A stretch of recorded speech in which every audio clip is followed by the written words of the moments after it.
जी जी, अच्छा, आ रही है सर आवाज, ठीक है। ठीक है। यार लास्ट हमने क्लास ली थी कॉल बैक्स की, और कॉल बैक हेल बनाया था, जिसको पिरामिड ऑफ डूम भी कहते हैं। अब प्रॉब्लम ये है कि बहुत सारे मैसेजेस भी आए, बात भी हुई बहुत सारे लोगों से, उनको नहीं समझ आ गई वो चीज़। ठीक है। तो मैं थोड़ा सा, आज हम वैसे प्रॉमिस पढ़ेंगे, प्रोमिस पे हमारा लेक्चर जो है वो प्रोमिस पे है। बट होपफुली अगर आपको ये कॉल बैक्स और वो एसिंक प्रोग्रामिंग समझ आ गई ना, तो फिर वो प्रोमिस में इशू नहीं होगा। तो हम जो आज स्टार्ट करेंगे ना, मैं थोड़ा सा आपको ना दोबारा से रिवाइज करवाता हूँ। और ये सबसे पहले हम देखते हैं कि, एक मिनट, स्क्रीन शेयर कर दूं। सबसे पहले हम देखते हैं सिंक्रोनस और एसिंक्रोनस प्रोग्रामिंग होती इनफैक्ट क्या है। ठीक है।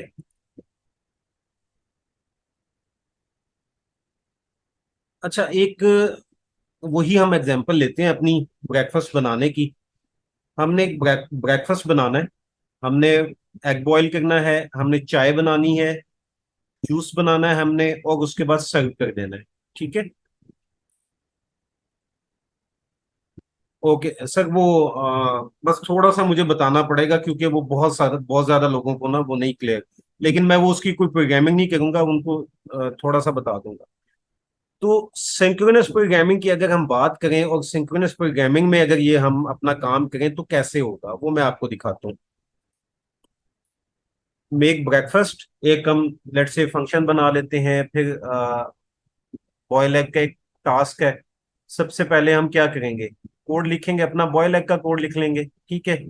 उसके बाद हम मेक टी का कोड लिखेंगे, चाय बनाएंगे हम, फिर हम बनाएंगे जूस बनाएंगे, और उसके बाद हम सर्व कर देंगे। देखिए, ये हमारी है सिंक्रोनस प्रोग्रामिंग। हम हर जो टास्क है वो वन बाय वन कर रहे हैं। जिस तरह से जावास्क्रिप्ट बहुत ज्यादा बात हो चुकी है, सिंगल थ्रेडेड है। तो सिंक्रोनस प्रोग्रामिंग के केस में क्या होता है, पहले एक कोड की लाइन एग्जीक्यूट होती है, फिर सेकंड होती है, फिर थर्ड होती है, फिर फोर्थ होती है। ऐसे ही होता है ना।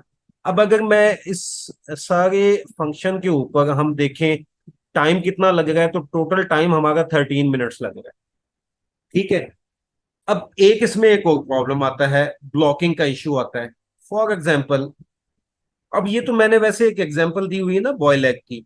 आप कोई नेटवर्क कॉल कर रहे हैं, आप कोई एपीआई रिक्वेस्ट कर रहे हैं, वहां से जब तक डाटा नहीं आता आप अपना बाकी काम नहीं कर सकते। इसी तरह से आप बॉयल एग एग बॉयल करने लगे हैं, तो आप एक एग बॉयल करते हैं, वो नहीं सही होता, फिर आप दूसरा डालेंगे। ये जब तक आपका बॉयल नहीं होता एग, उस वक्त तक आप कोई और काम नहीं कर सकते।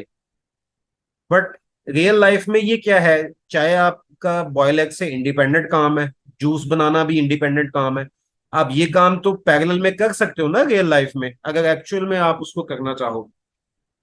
तो वो क्या सिंक्रोनस प्रोग्रामिंग का इशू है कि ये कोड की एग्जीक्यूशन को ब्लॉक कर देता है। जब तक आपकी ये टास्क कंप्लीट नहीं होगी, आप नेक्स्ट टास्क पे मूव नहीं कर सकते। जब तक आपका बॉयल एग कंप्लीट नहीं होगा, आप टी पे नहीं जा सकते। फिर मैंने एक एग्जांपल भी दी थी, अभी अगर वो दोबारा दूं तो, अच्छा मैं, चलें इसको कंप्लीट करके ना मैं देता हूँ, वो आप एग्जांपल भी देता हूँ। वो एग्जांपल आपको याद है जिसमें मैंने आपको एक एचटीएमएल के पेज पे दिखाया था कि मैं अगर एक बटन पे क्लिक करता हूँ और उसके बाद फॉर्म पे डाटा एंटर करना चाहता हूँ, तो सिंक्रोनस प्रोग्रामिंग में मुझे वो नहीं करने देगा। बट अगर वही मैं काम एसिंक्रोनस प्रोग्रामिंग के थ्रू करूँ, तो मैं एट अ टाइम क्या कर सकता हूँ, मैं बटन क्लिक करके जब तक वो मेरा फंक्शन चल रहा है, मैं अपना बाकी काम भी कर सकता हूँ। मैं अपनी जो फॉर्म्स है उसकी फील्ड्स में डाटा एंटर कर सकता हूँ। वो मैंने बड़ी डिटेल में सर वो करवाई थी, वो बताया था। अच्छा, चलें। अब इसका, ये तो आपकी सिंक्रोनस प्रोग्रामिंग की तो समझ आ गई ना कि कोड वन बाय वन होगा और ब्लॉक हो जाएगी एग्जीक्यूशन आपकी, अगर एक कोड के ऊपर आपका टाइम लगेगा। अब हम आते हैं नेक्स्ट उस पे, इसको कैसे कर सकते हैं, सिंक्रोनस प्रोग्रामिंग क्या है। अब सिंक्रोनस प्रोग्रामिंग है कि हम ये सारे काम पैरेलल में स्टार्ट कर दें।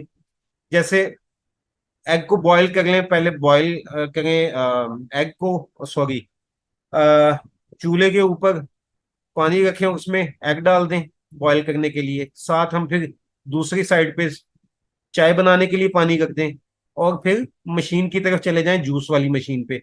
अब हमें पता है कि एग बॉईल होने में भी टाइम लगेगा, चाय बॉईल होने में भी टाइम लगेगा, उस टाइम में मैं जूस बना सकता हूँ। ठीक है। और सर्व अगर करना है तो सर्व, देखो, उसके बाद मैं सर्व कर दूं। ये क्या है, इसको कहते हैं एसिंक्रोनस, यानी पैरेलल में आप कोई काम, कुछ काम जो है वो कर सकते हो। ठीक हो गया। ओके। अब यहाँ पे देखिए, एसिंक्रोनस प्रोग्रामिंग में ना एक प्रॉब्लम आता है। अब यहाँ पे ना कॉन्सेप्ट आएगा कि हम कॉल बैक्स और प्रोमिसेस यूज क्यों करते हैं। अब ये जो सब लोगों का क्वेश्चन ये था, मोस्टली जो थे, कि हम यूज क्यों करते हैं कॉल बैक्स और एसिंक्रोनस और प्रोमिसेस एसिंक्रोनस प्रोग्रामिंग में। तो उसका देखें, आंसर सिंपल है।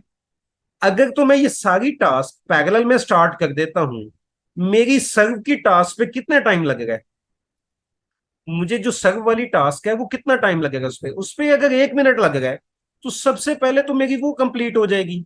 ठीक है। अब ये टास्क कंप्लीट हो जाएगी तो बाकी जो मेरे काम है वो तो भी चल गए होंगे, बट ये मेरी टास्क जो थी सर्व वाली, ये तो डिपेंडेंट है इन तीनों टास्क पे। मैं ब्रेकफास्ट तभी सर्व कर सकता हूँ ना जब मैं, एग बॉयल हो चुका होगा, चाय बन चुकी होगी, मेरा जूस रेडी होगा, मैं तभी सर्व करूंगा ना, खाली प्लेट सर्व तो नहीं कर सकता। इसकी कोडिंग में एग्जांपल ये है कि अगर आपने एपीआई के थ्रू डाटा फैच करना है, ठीक है, डाटा, या आप डेटाबेस से कोई डाटा ले रहे हैं और उसके ऊपर आप उस डाटा के ऊपर कोई ऑपरेशन करना है आपने, तो जब तक वो आपके पास डाटा नहीं आएगा तो आप अपने ऑपरेशन, जो ऑपरेशन वाला फंक्शन है, उसको कॉल नहीं करोगे। अगर आपने उसको कॉल कर लिया तो क्या होगा, आपके पास तो डाटा तो आया ही नहीं, आपका तो वैसे ही कोड में बग आ जाएगा कि विदाउट डाटा आप कैसे फंक्शन अपना कर लोगे, कोई जो एक्सपेक्टेड आउटपुट था वो तो देगा ही नहीं आपको। तो इस केस में हम क्या करते हैं, हम कॉल बैक्स यूज करते हैं और हम प्रोमिसेस यूज करते हैं। अच्छा, अब यहां पे हम यूज करते हैं प्रोमिसेस या कॉल बैक्स। ठीक है। अब उसको कैसे यूज करते हैं देखें। मैं क्या करता हूं कि मेरे जो फंक्शंस इंडिपेंडेंट हैं, मैं मैं उनको रन कर लेता हूं पैरेलल में। ठीक है। अब इंडिपेंडेंट कौन से हैं, बॉयल एग है, मेक टी है, मेक जूस है। मुझे पता है इनके ऊपर टाइम लगना है। ठीक है। मैंने इन तीनों को चूंकि इंडिपेंडेंट थे पैरेलल में कर लिया। अब जो मेरा सर्व वाला फंक्शन है, मैं उसको तभी कॉल करूंगा जब ये मेरे तीन फंक्शंस कंप्लीट हो जाएंगे। जब ये काम सारा कंप्लीट हो जाएगा, मैं तभी सर्व फंक्शन को कॉल करूंगा। अब इसके लिए मैं क्या यूज कर सकता हूं, मैं इसके लिए कॉल बैक्स भी यूज कर सकता हूं, और मैं इसके लिए प्रोमिसेस भी यूज कर सकता हूं, मैं इसके लिए एसिंक अवेट भी यूज कर सकता हूं। ठीक हो गया। अच्छा, इस केस में कितना टाइम लगेगा, 6 मिनट लगेंगे, चले। ये तो वैसे टाइम की एक एग्जांपल है, एक्चुअल में हमें टाइम का नहीं पता होता कि कितना टाइम लगता है रियल में।